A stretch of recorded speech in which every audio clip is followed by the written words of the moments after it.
warahmatullahi wabarakatuh. Waalaikumsalam wabarakatuh. Alhamdulillah, alhamdulillahilladzi hadana li hadza wa ma kunna linahtadiya laula an hadanallah. Laula fadlullahi wa rahmatuhu ma zaka minkum min ahadin abadan walakin Allah yuzakki man yasha. Allahu sami'un alim. Asyhadu an la ilaha illallah, asyhadu anna Muhammadan abduhu wa rasuluhu la ilaha illallah. Allahumma shalli wa sallim ala sayyidina Muhammad wa ala alihi wa ashabihi wa man tabi'ahum bi ihsan ila yaumil qiyamah. Allahumma nawwir qulubana bi nuri hidayatik wa nawwir al-ardha bi nuri syamsika abadan abadan. Allahumma iftah lana hikmataka wa ansur alaina rahmataka ya dzal jalali wal ikram. Allahumma inna nas'aluka fahman nabiyyin wa hifdzal mursalin wa ilhamal malaikatil muqarrabin. Subhanaka la ilma lana illa ma 'allamtana innaka antal alimul hakim. Walhamdulillahi rabbil alamin. Baik, Ibu Bapak yang dirahmati Allah SWT, kita akan melanjutkan kajian tazkiyatun nufus kita 2 minggu yang lalu tentang asbabun hayatul qalbi wa amdiyatun nafiyah, sebab-sebab hidupnya hati dan hal-hal yang bermanfaat untuk kesembuhannya atau obatnya. Yaitu kita sudah sampai kepada bagian yang pertama obat hati adalah zikrullah wa tilawatul Quran. Masuk kepada, sudah kita bahas, kepada fawaidul dzikri, manfaat atau manfaat hati. Kita baca sebentar. Ini diambil dari kitabnya Syekh Ibnu Qayyim al-Jauzi. Pertama, manfaat yang pertama, minha annahu yatrudu syaitan wa yaqminahu wa yukassiruhu,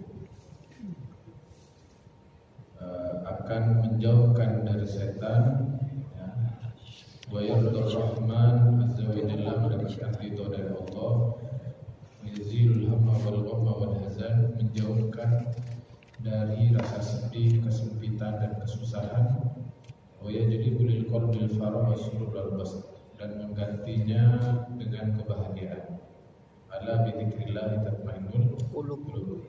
Yang berikutnya, wa minha annahu yaqbil qalbal wal badan, akan menguatkan hati dan badan. Wa yanurul wajhi wal qalbi wa jalibur razzaq wa yajlibur rizqa, memberi cahaya kepada wajah dan hati dan mengundang rezeki. Annahu yaksud dzakir al-mahabah wal halawah wan nadharah, akan membuat orang yang berzikir itu berwibawa dan terhormat. Wa yuratuhul mahabbah allati hiya ruhul Islam, dan membangkitkan rasa cinta di mana itu adalah ruh dari Islam. Annahu yuratul muraqabah hatta yadkhulul abdu fi babil ihsan, akan mengantarkan seorang hamba yang berzikir itu, manfaat zikir itu, dia masuk ke dalam pintu ihsan. Seperti ini agak saya jelaskan sedikit bahwa tingkatan dalam beragama kita itu dimulai dari taslim atau menyerah, berserah diri kepada Allah SWT, Islam. Jadi menjalankan perintah Allah, percaya kepada Allah, percaya kepada Nabi, itu mesti terpaksa. Itu sudah taslim, sudah berserah, sudah menyerahkan diri. Nah, nanti kalau terus-menerusan ibadah-ibadah zahir itu dikerjakan meskipun dalam keadaan terpaksa, nanti nanti akan naik ke tingkatan berikutnya, yaitu imannya akan menguat. Jadi meskipun malas puasa, tapi pas Ramadan ya belum puasa. Meskipun malas haji, eman uang, tapi ya sudahlah, harus duit haji. Sholat, waktunya sholat dia sholat. Dia sudah Islam ya, meskipun betul masuk tasbih. Nanti terus menerus dia akan, kalau dia konsisten istiqomah, maka dia iman. Nah, nanti iman sama Islam itu nanti kalau dia iman, maka ibadahnya akan makin kuat. Kalau ibadahnya makin kuat, imannya makin terang lagi. Saling menguatkan. Nah, kalau sudah pada tahap tertentu itulah nanti naik ke berikutnya itu ihsan. Anta'budallah ka'annaka tarahu. Jadi ibadah kita itu bukan soal karena takut neraka saja, bukan karena pengen kenikmatan surga, bukan karena takut miskin sehingga baca wirid banyak, wirid pengundang rezeki gitu. Bukan itu, karena ibadahnya sudah seakan-akan menyaksikan Allah. Kalau sudah menyaksikan Allah secara batin itu, yang lain itu jadi remeh-temeh. Kalau sudah penyaksian hati kepada kebaikan Allah, kelembutan Allah Subhanahu wa taala, betapa Allah itu Maha Penyayang, yang lain jadi remeh. Ya Pak ya? Ma ja'alallahu fi qalbayni min jawfi lirajulin fi qalbayni min jawfi. Allah tidak akan menjadikan hati seseorang itu ada dua kecintaan dalam satu hati.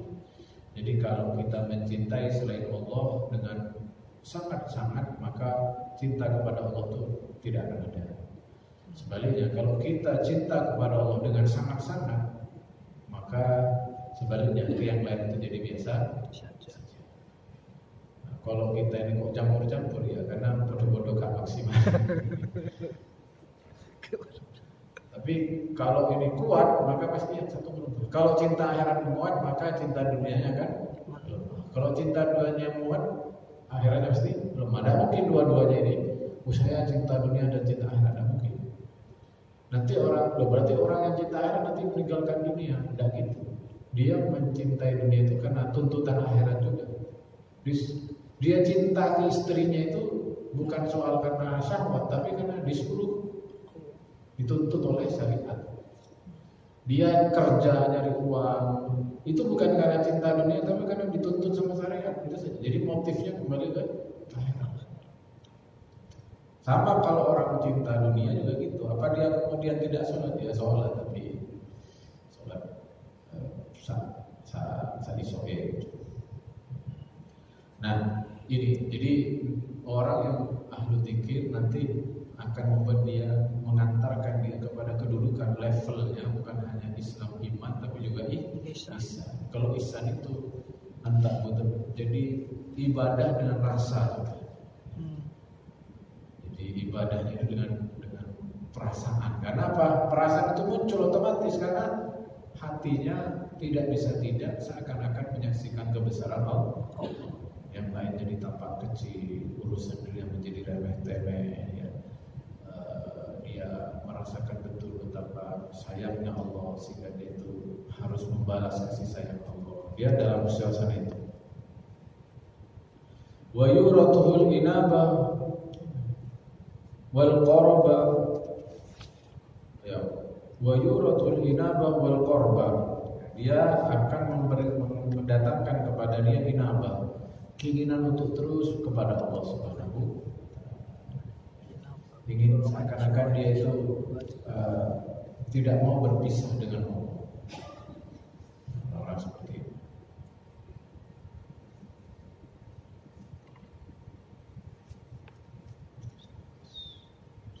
Berikutnya, fa'ala qadara dzikrul abadu li rabbih yakunu qarrabahu minhu, akan membuat ya seberapa banyak ingatnya seorang hamba kepada Allah, sebanyak itulah Allah juga akan ingat kepada sang hamba. Itu yang kemarin kita bahas.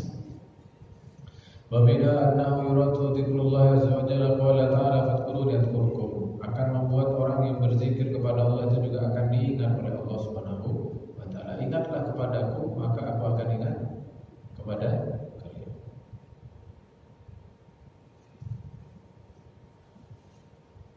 Sudah kemarin ini ya, jadi saya percepat. Annahu yuradu hayatul qalbi kama Syekhul Islam Ibnu Taimiyah rahimahullah atiqul qalbi kalma ilis sama. Maka yakunu halus sama idza farakul ma. Sesungguhnya berzikir kepada Allah itu, zikir kepada Allah itu, kebutuhan kita terhadap ingat kepada Allah itu sama dengan butuhnya ikan kepada lautan, kepada air. Maka bagaimana menurut kita kalau ikan tanpa air digoreng mati. Wa minha annahu yuratu jala al-qalbi bin sodahu, akan mengkilapkan hati dari karatnya. Wa kullu sa'in lahu sodaan wa sodaun wa sodaul qalbil al-ghafah wal hawa. Segala sesuatu itu punya karatnya, besi punya kekaratannya, ya, punya sisi rapuhnya, dan yang mengkaratkan hati, ya, wa sodaul qalbi al-ghafah. Yang mengkaratkan hati itu adalah kelalaian dan hawa nafsu. Ini kita lanjut sudah. Annahu yahuttul khataya wa yadhibaha. Annahu yahuttul khataya wa yadhibaha, akan menghilangkan dosa dan akan mengangkatnya atau menghapusnya. Fa innahu min a'dhamil hasanat wal hasanat yadhhabuna as-sayyi'at. Karena sesungguhnya di antara kebaikan itu akan menghapus keburukan. Nah, ini kita ada amalan yang maqala fi yaumin wa lailatin subhanallah bihamdihi mi'ata marrah hatta anhu khatayahu wa ikaratul zabadal bahr. Barang siapa yang dia membaca pada waktu siang dan malam, membaca subhanallah wa bihamdihi berapa kali? 100 kali, maka dosanya akan dihapuskan meskipun sebanyak buih di laut. Subhanallah. Wa minha annahu sababun linuzulir rahmah was sakinah. Berzikir kepada Allah itu menjadi sebab dia mendapatkan rahmat dan sakinah. Nah, apa itu bedanya rahmat dan sakinah? Dapat rahmat dan sakinah. Kayak surah Ar-Rum 21 itu litaskunu ilaiha wa ja'ala bainakum mawaddatan, supaya kalian itu sakinah dan muncul mawaddah dan rahmah. Apa bedanya sakinah dan rahmah? Kalau sakinah itu suasana tenang yang bisa kita rasakan.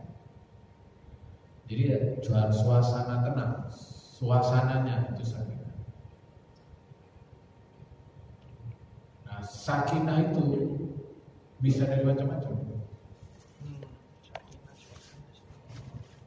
Ada orang yang sakinah karena uang banyak, pengawal banyak, pokoknya aman semua, tenang, sakinah. Rahmat itu adalah dari sisi Allah Subhanahu wa taala memberi kebaikan kepada dia, meskipun si orang ini tidak benar-benar merasakan kebaikan itu. Contoh, orang sakit perut misalnya, atau sakit apa, orang lagi dimarahi misalnya, lagi dimarahi, itu kan tidak tenang, tidak sakit. Tapi boleh jadi dia terzalimi sehingga rahmat Allah turun kepada dia, dirahmati, tapi dia tidak, mungkin situasi tidak tenang. Ada orang yang sakinah, tenang, tapi tidak dirahmati. Ada enggak? Ada. Minum obat penenang itu sakinah, tapi belum tentu dapat rahmat. Nah, zikir ini kita butuh salah satunya atau dua-duanya, Pak? Dua-dua. Maunya kan dua-duanya. Tenang, lapang, pas dirahmati. Itu enak banget. Karena misalkan orang dalam keadaan jihad perang itu mungkin belum sakinah, tapi sedang dalam rahmat Allah. Nah, zikir ini menghadirkan sakinah, hati terasa cembah, tenang. Nah, kalau cuma itu saja, selain zikir banyak untuk membuat jiwa tenang itu. Supaya juga tenang dan dapat rahmat, satu-satunya adalah berzikir kepada Allah. Wa ma ijtamu qaumun fi baitin min buyutillah yatluna kitaballahi wa yatadarasunahu bainahum illa nazalat alaihimus sakinah wa ghashiyatuhumur rahmah wa haffathumul malaikah wa dzakarahumullahu fi ma. Orang yang tidaklah berkumpul satu kaum di rumah Allah Subhanahu wa taala, di rumah di antara rumah Allah seperti kita ini mengumpul. Yatluna kitabullah, membaca kitab Allah, wa yatadarasunahu bainahum, dan mentadaruskan. Tadarus itu beda dengan tilawah. Tilawah itu membaca. Kalau tadarus itu mengajarkan. Darsun, mengajarkan atau mengajarkan ya, bisa jadi mengajarkan Quran, mengajar metode baca Quran, atau ya membacakan Quran ke orang lain, menyampaikan ayat Al-Quran. Itu tadarus. Jadi kalau kita tadarus itu sebenarnya konteksnya ada tilawah, bukan tadarus. Kalau di puasa itu darusan itu. Nah, membaca kitab Allah dan mentadaruskan di antara mereka, saling menceritakan di antara mereka, illa nazarat alaihimus sakinah, kecuali mereka akan diliputi dengan ketenangan, wasiyatuhumur rahmah, diberikan rahmat oleh Allah Subhanahu wa taala, wa haffathumul malaikah, malaikat akan melingkupi mereka, wa dzakarahumullahu fi ma indahu, dan Allah akan sebut-sebut mereka di sisinya. Jadi kalau kita ini maknanya banyak, Pak ya. Maknanya ada yang memaknai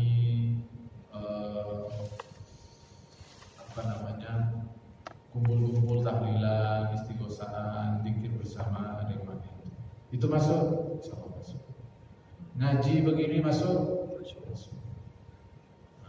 Sebenarnya yang pasti masuk itu adalah sholat.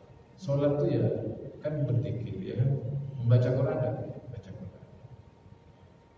Jadi orang baca Quran, habis itu kita zikir. Nah, itu Allah akan berikan sakinah dan rahmat kepada mereka. Makanya ketika kita yang masuk masjid, kita membaca Allahumma ftahli abwaaba rahmati, karena saat itu Allah sedang mempersiapkan banyak rahmat untuk orang yang berzikir di dalam masjid. Seperti hadis ini. Berzikir dalam masjid apa? Ya termasuk sholat kita itu.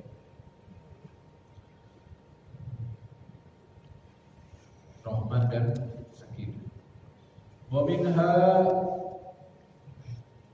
annahu sababun li istighalul lisan anil ghibah wan namimah wal kadzdzab wal fahsya wal batil, akan menjadi sebab lisan lalai dari ngerasani, adu domba, berdusta, dan membuat kebatilan.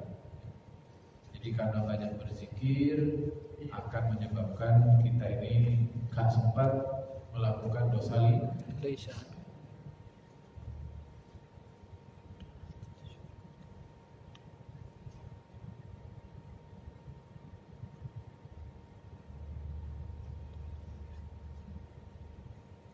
Faman awwada lisanuhu dzikrullahi sanuhu anil batil wal lagwi. barang siapa yang dia itu menyibukkan lisannya untuk berzikir kepada Allah Subhanahu wa taala, dia akan membentengi dia dari kebatilan dan kelalaian. Dan barang siapa sebaliknya, maka dia akan disibukkan dengan lamun, permainan dan kebatilan.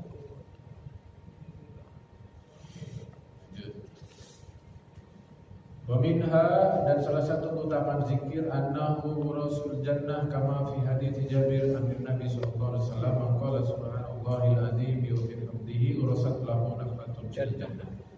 Ya, darinya dengan zikir itu, zikir khusus ini akan membuat dia diberikan kepadanya tanaman pohon di surga atau perbendaharaan surga. Urasul jannah, akan diberi perbendaharaan surga. Salah satu zikir itu adalah maqala subhanallahil azim, barang siapa membaca subhanallahil azim wa bihamdihi satu kali saja, dia akan mendapatkan satu pohon di surga.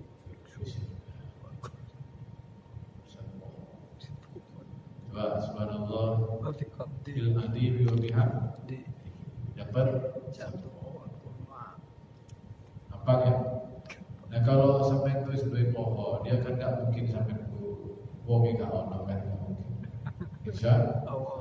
Kalau kita ini sudah punya rumah, gimana cara punya rumah? Kan pohonnya ada.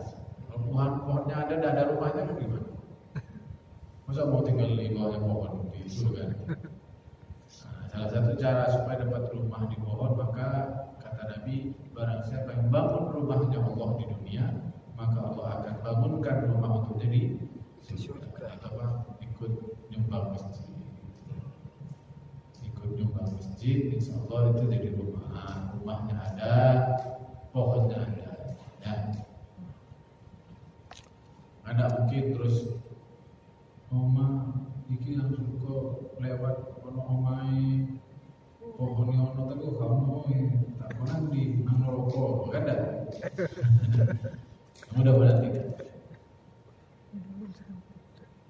Wa minha annal ata wal fadl alladhi tartibu alaihi lam yartubu ala ghairihi min al-amal. Darinya akan diberikan pemberian atau keutamaan yang tidak bisa disaingi kecuali oleh yang semisal. Nabi SAW bersabda, "Maqala la ilaha ini macam-macam zikir. Ya. Tadi kita zikir yang pertama sudah kita dapat apa? Subhanallah wa bihamdihi 100 kali ya. Subhanallah wa bihamdihi 100 kali. Apa utamanya? Dihapus dosanya. Dihapus dosa meskipun sebanyak di lautan. Kalau subhanallahil azimi wa bihamdihi diberikan pohon kurma. Diberikan satu pohon. Jadi bisa langsung dengan satu paket aja, subhanallahil azim wa bihamdihi 100 kali, maka dihapus dosa plus dapat 100 pohon. Kira-kira gitu ya hitungannya. Lanjutannya, maqala la ilaha illallah, ditambah lagi wahdahu la syarika lahu, lahul mulku wa lahul hamdu wa huwa ala kulli syai'in qadir. Fi yaumin, ya, barang siapa yang siang harinya dia membaca la ilaha illallah wahdahu la syarika lahu, lahul mulku wa lahul hamdu wa huwa ala kulli syai'in qadir, mi'ata marrah 100 kali, kanat lahu adrun asyraru riqaban, ya, maka dia setara dengan membebaskan berapa budak? 10 budak. Ya. Harga satu budak itu kalau dikurskan Indonesia itu kurang lebih 50 juta. Jadi kalau bebaskan 10 budak berarti dapat, kita sudah berapa? 500 juta setahun dia. Wakatabatlah, tidak cukup itu Ustaz. Tidak cukup itu. Habis seperti membebaskan 10 budak, katabat lahu mi'atu hasanah, akan dituliskan untuknya 100 kebaikan. Wa mahayat anhu mi'ata sayyi'ah, dan akan dihapuskan darinya 100 keburukan. Wa kana lahu hirzan minas syaitani yawmuhu dalika hatta yamsi. Dan satu lagi yang sudah dapat bonusan tadi, dapat 100 kebaikan, dihapus 100 keburukan, plus sehari itu dia akan dijauhkan dari godaan Setan. Syaitan yaumihi dzalika al-tayyib. Wa lam ya'ti ahadan bi afdali mimma ja'a bihi illa rajulun amalan aktsar minhu. Dan tidaklah seseorang bisa menyaingi kemampuan pahala atau keutamaan dari la ilaha illallah wahdahu la syarika lahu mulku wa lahu wa ala kulli syai'in qadir, kecuali dia membaca lebih banyak. Maksud hadis ini apa yang terakhir ini adalah yang kebaikannya itu di luar ini masih banyak sekali. Jadi selain tadi membebaskan budak, 100 kebaikan, cabut 100 keburukan, kemudian dijauhkan dari godaan setan. Kata Nabi, dan masih banyak lagi yang tidak bisa disebut, saking banyaknya tidak bisa disebut. Yang kalau ingin lebih banyak dari itu, ya bacanya lebih banyak. 100 kali. Anna dawama dzikrur Rabbi ta'ala yujibul aman min nisyanihi alladhi wa sababu unsaqul abadi fi mi'ashahu wa ma'adahu. Sesungguhnya mendawamkan zikir kepada Allah Subhanahu wa taala akan memberi kepastian rasa aman dari lalai kepada Allah Subhanahu wa taala. Di mana lalai ini kepada Allah akan menyebabkan juga Allah juga kemudian tidak peduli kepada orang tersebut. Allah kemudian juga melalaikan untuk memberi pertolongan kepada orang tersebut. Allah SWT berfirman, "Wala takunu kalladzina nasullaha fa ansahum anfusahum ulaika humul fasiqun." Dan janganlah kalian itu seperti orang-orang yang melalaikan Allah, lalu Allah melalaikan mereka juga. Akhirnya apa? Akhirnya mereka jadi orang fasik. Fasik itu apa? Fasik itu senang berbuat dosa dan sudah pada level kecanduan berbuat dosa. Terus kadang level senang. Nah, jadi dari hadis ini kita bisa menangkap bahwa secara syariat seseorang itu bermaksiat kepada Allah terus-terusan, tidak dia taubati, sehingga kemudian Allah jauh darinya.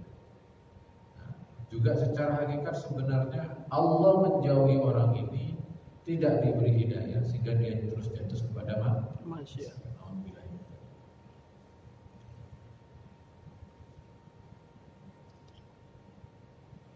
Annahu dzikra yujibus shalah, ya, yujibus salatullahi ta'ala wa malaikatahu 'ala dzakir.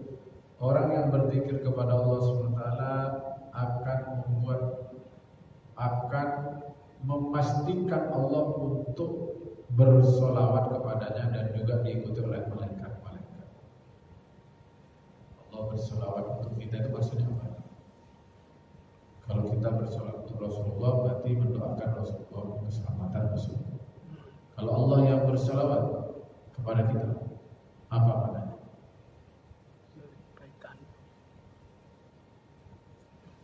Maknanya Allah memastikan memberikan keselamatan kepada kita. Tidak perlu mendoakan, yang ngasih keselamatan adalah Allah.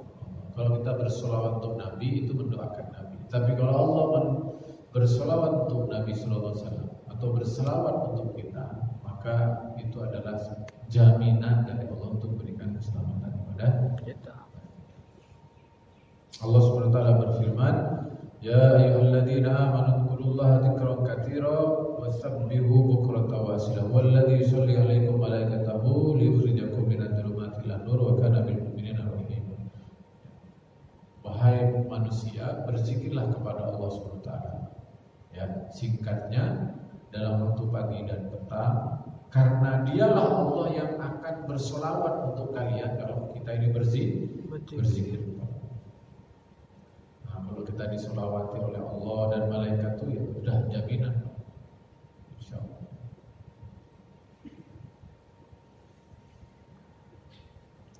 Wa minha anna Allah azza wa jalla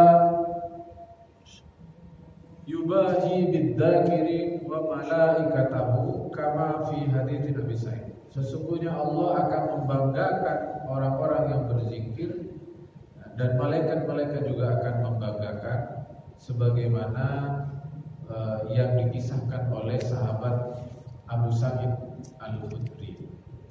Qala kharaja Muawiyah ala halaqatun fil masjid. Berkata sahabat Abu Sa'id Al-Khudri ini, suatu ketika Muawiyah keluar untuk menemui halaqah di dalam masjid. Faqala ma ajlasakum, Muawiyah bertanya, lapo sampeyan iku lungguh-lungguh iku lapo, ngumpul-ngumpul iki lapo. Qalu illa jelasna nadkurullah ta'ala, kami semua ini duduk dalam rangka zikir kepada Allah. Sama kayak kita duduk-duduk begini, itu terus ditanya oleh Muawiyah, sampai melapo kami ini duduk-duduk ini ya berzikir kepada Allah Subhanahu wa ta'ala. Allah ma jelaskum illa dzaka. Mau sih sampai itu cuma dari tadi isinya berzikir. Lalu dia, Allah ma jelasna illa dzaka. Demi Allah saya tidak duduk kecuali untuk berzikir kepada Allah. Tidak ada yang lain. Tidak merasa nih, tidak berbuat aneh-aneh, pokoknya berzikir. Lalu kemudian Muawiyah itu bilang begini, "Tidak kok, saya itu cuman coba perhatikan para sahabat itu kalau semangat ingin meniru Rasulullah itu perilakunya ditiru betul. Jadi tidak, saya nanya ke sampean semua itu karena saya mau niru Rasulullah. Saya pernah Rasulullah itu masuk ke dalam masjid nanyai orang kayak saya begini, dan waktu dijawab dan mereka yang ditanya Nabi itu jawabnya sama kayak sampean. Lalu Nabi nanya, bukan kamu nanya. Lalu Nabi bertanya, apakah sampean cuma berzikir saja dari tadi? Nah, karena Nabi itu nanya ke orang-orang itu dengan tanya itu, ya saya juga niru, nanya juga ke sampean. Saking pengen nirunya Nabi. Apakah sampean juga berzikir? Dan perhatikan kata Muawiyah, waktu orang-orang itu menjawab sama kayak sampean menjawab, iya saya dari tadi hanya untuk berzikir kepada Allah SWT. Maka Rasulullah SAW bersabda, qala amma inni lam astakhlifakum tahmatu lakum walakinna atani Jibril fa akhbarani anna Allah tabaraka wa ta'ala yubahi'u bikumul malaika.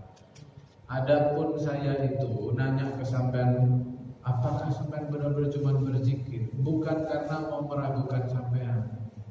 Saya itu nanya kepada sampean untuk mengabarkan kabar gembira, sebab waktu saya itu datang menemui sampean, malaikat Jibril tiba-tiba datang ke saya.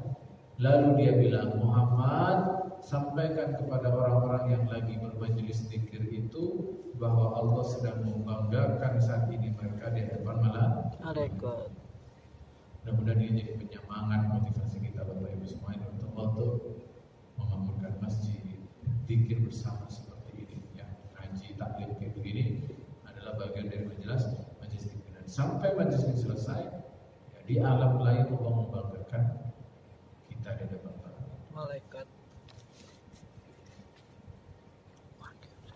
Wa minha anna jami'ul a'mali innama syari'atun iqamatul li dzikrillah azza wa jalla. Berikutnya yang menjadi keistimewaan zikir itu adalah hakikat semua syariat itu ujung-ujungnya adalah untuk berzikir kepada Allah. Apa saja?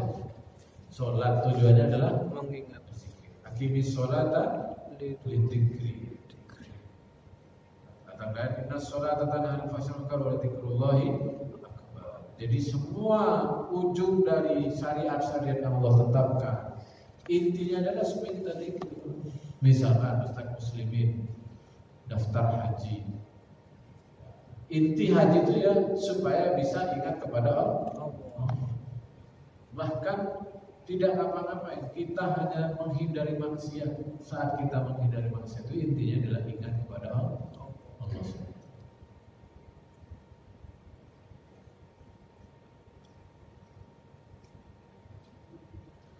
Anna idza matahu tanubu anit ta'a wa taqu maqamaha haitula tanubu haitula tanuba jami'at ta'a anit dzikrillah azza wa jalla. Kalau mendawamkan membaca zikir itu akan setara dengan beberapa ketaatan yang dia tidak sanggup menjalankan itu, yang ketaatan itu pahalanya sama kayak tadi, tidak bisa diimbangi kecuali melakukan hal yang sama. Ini ceritanya keutamaan zikir ini dari hadis Rasulullah SAW. Suatu ketika ada sekelompok orang yang fakir, ibu, bapak, yang tidak punya uang banyak, datang kepada Rasulullah. Lalu dia berkata, ya Rasulullah, dhahaba ahlud dutur bid-darajatil a'la wan na'im wal muqim. Ya Rasul, orang-orang yang kaya itu, banyak uang itu, mereka telah mendapatkan keistimewaan banyak dari Allah Subhanahu wa ta'ala. Yusalluna kama nusalli, mereka sholat sebagaimana kami sholat. Wa yasumuna kama nasum, orang-orang sugih, sultan-sultan itu kami puasa, ya mereka juga puasa. Akan tetapi karena mereka diberi harta, akhirnya mereka bisa melakukan hal-hal yang kami tidak bisa lakukan. Jadi paham ya? Jadi zaman sahabat itu mereka semangat berlomba-lombanya itu luar biasa. Jadi ada orang yang melakukan kebaikan dan dia tidak bisa melakukan, dia iri.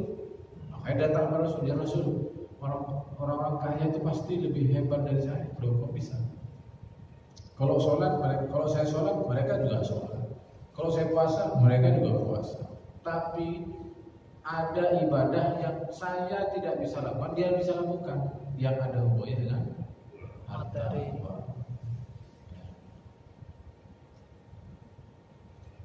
Ada istilah uang tidak bisa membeli kebahagiaan, tapi apalah ya, punya uang saja tidak bisa membeli kebahagiaan, apalagi tidak punya uang.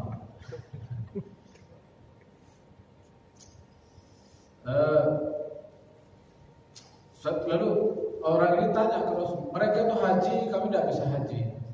Mereka itu jihad, bawa perlengkapan, bawa harta bekal, kami tidak bisa jihad kadang, tidak punya kendaraan. Terus mereka itu umroh, kami tidak bisa. Mereka sedekah, kami tidak bisa sedekah. Jelas mereka itu lebih baik, lebih unggul daripada kami. Yang kami lakukan, mereka lakukan. Yang tidak kami sanggup lakukan, mereka lakukan.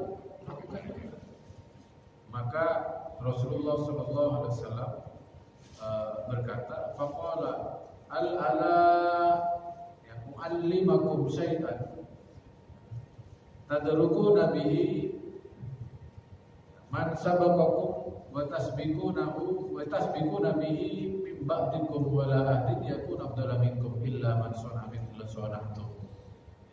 Maukah kalian, kata Nabi, ini bisa ditiru ya Pak ya, kalau kita ini merasa kalah saingan dengan orang-orang karena orang ada yang haji, Ramadan, puasa, sedekah dan sebagainya, tapi kita ini terbatas. Kata Nabi, maukah kalian aku beritahu satu amalan yang kalau kalian baca itu, pahala-pahala yang kamu akan mendapatkan pahala setara dengan orang-orang kaya itu beramal atau mencari pahala dengan uangnya. Sampai tidak punya uang, mereka punya uang, bisa sedekah, jihad, sholat, melakukan banyak hal. Nah, karena saya tidak punya uang, bagaimana bisa nyanyi mereka? Kata Nabi, tenang, saya kasih amalan. Ya. Nah, 3 itu ya, baca tasbih, tahmid dan takbir. Tasbih subhanallah 33 kali, tahmid 33 kali, takbir 33 kali setiap Selesai sholat. Nah, makanya kita disunahkan baca tasbih, tahmid, takbir 33 kali. Subhanallah, subhanallah, subhanallah, alhamdulillah, alhamdulillah, alhamdulillah, Allahu akbar. Maka kita akan mendapatkan pahala setara orang-orang kaya yang membelanjakan hartanya di jalan Allah. Lalu mereka pergi, Pak. Pergi. Habis itu ngamalkan lagi. Ngamalkan subhanallah, alhamdulillah, Allah. Lah kok dilala bocor, Pak. Informasi wirid pengganda pahala itu bocor. Bocor ke siapa? Ke orang kaya. Akhirnya orang kayanya baca juga, Pak. Waduh, bingung. Lanjutan hadisnya begitu. Tapi ini tidak dilanjut. Sebenarnya hadisnya panjang. Akhirnya mereka datang lagi ke Rasulullah. Ya Rasul, itu informasinya bocor ya Rasul. Orang kayanya itu dia baca juga sama subhanallah, alhamdulillah, Allah akbar. Gimana lagi? Gimana ya Rasul? Lalu kata Nabi, cukup. Setiap kalian itu ya, akan dinilai sesuai dengan kemampuan. Jadi hikmah dari hadis ini 2. Pertama, bagaimana para sahabat itu luar biasa suasana fastabiqul khairat. Berlomba-lombanya itu bukan mereka iri ke orang kaya itu bukan karena bisa punya tanah, punya rumah, bukan. Yang diiri mereka itu terhadap orang kaya itu adalah orang kaya bisa umroh, saya tidak bisa. Orang kaya bisa haji, saya tidak bisa. Orang kaya bisa sedekah, saya tidak bisa. Yang diiri itu amal soleh maliyah atau amal soleh harta yang terbatas. Itu belajar pertama dari para sahabat, bagaimana mereka itu berlomba-lomba dalam kebaikan. Yang kedua adalah Bapak Ibu sekalian bahwa ketaatan itu kita punya porsinya masing-masing. Ketika Nabi mengajarkan sahabat itu pertama kali, pelajaran yang diajarkan Nabi pertama ketika sahabat ngeluh itu, Nabi beri solusi jelas. Yang diajarkan Nabi sebuah zikir yang banyak pahalanya. Tapi pelajaran yang kedua bukan lagi soal amalan, tentang bagaimana ridho terhadap ketentuan Allah. Jadi bukan level praktis lagi, tapi level filosofisnya. Yustrimona. Yang lihat terus-terusan nggak bagaimana, gue tak kayak mana bocor mana terus. Jadi terima. Jadi yang kedua tidak kalah bukti. Ketika Nabi tidak ngajar lagi itu, Nabi ketika bilang setiap orang itu punya ladang amalnya masing-masing. Itu kita diajarkan untuk ridho ya, dengan ketentuan itu. Pun sudah masuk Isya. Gimana? Silakan. Terkait dengan zikir ini kan kebanyakan dibaca pada pagi hari pada petang hari ya saja. Yang subhanallah alhamdulillah, yang subhanallah akbar tiap pada sholat. Iya, tapi kan juga ada yang pagi petang, ya. Kalau tidak salah, kalau menurut yang saya terima itu zikir itu kan ada zikir khusus untuk telah ya saja. Seperti ini kan menggunakan zikir utama. Terus kaitannya dengan zikir yang biasanya kita itu dibaca pada sujud akhir atau sujud itu sebaiknya yang bagaimana Ustaz? Itu yang barangkali mungkin bisa ini. Baik, zikir yang dibaca saat sholat. Yang pada Sujud ya kan membaca selain subhanallah kan bisa boleh ya, itu ya. sebaiknya apa Ustaz? Ya. Yang mana yang Ya, ada semua doa boleh. Yang penting bahasa Arab. Ya, doa maksur itu berarti doa yang tertulis, ya, asar. Doa yang tertulis yaitu apakah tertulis di Al-Qur'an atau hadis Nabi. Ya, itu boleh dibaca. Nggak boleh bahasa Indonesia. Nah, ada zikir khusus yang diijazahkan Rasulullah kepada Nabi, kepada Nabi. Sayyidina Abu Bakar. Suatu ketika Sayyidina Abu Bakar nanya kepada Rasul, ya Rasul, saya itu pengen selain membaca subhanallah subhanallah itu saya ingin baca doa dalam sujud saya. kira-kira doa apa yang bisa saya baca? Lalu Nabi itu mengajarkan baca ini, Allahumma inni dzalamtu nafsi dzulman katsira la yaghfiru dzunuba illa anta faghfirli maghfiratan min indik fa innahu la yaghfiru dzunuba illa anta. Nah itu memang khusus yang diajarkan Nabi, karena saya tidak membakar minta. Saya membaca doa dalam sholat, kira-kira doa apa? Nah, doanya Allahumma inni dzalamtu nafsi. Ya Allah, sesungguhnya saya dolim pada diri saya. Dzulman katsira, banyak sekali dolim saya. Faghfirli, maka ampuni saya Allah. Maghfiratan min indik, karena ampunan itu hanya ada pada sisi. Fa innahu la yaghfiru dzunuba, karena sesungguhnya tidak ada yang memberi ampun illa anta, kecuali Engkau. Nah itu diajarkan, boleh baca itu. Kalau di sini ada ya. Kalau tidak ada nanti saya kirim Ustaz Muslimin, nanti share ke grup. Itu bisa dihafalkan, itu bagus. Jadi tidak ada hajat tapi pengakuan dosa, pengakuan lemah. Justru dari situlah kita diberi oleh Allah Subhanahu wa Ta'ala. Tapi prinsipnya doa apa saja yang asal maksur boleh. Asal maksur itu ada dalam diajarkan Nabi atau ada di dalam Al-Quran. Saya kira itu dari saya. Nanti masih ada, nanti ada sisa dikit, kita lanjutkan sekaligus macam-macam zikir kepada Allah. Baik, kita tutup dengan membaca kafaratul majlis. Subhanallah. Subhanallah wa bihamdihi asyhadu an la ilaha illa anta astaghfiruka wa atubu ilaik. Wassalamualaikum.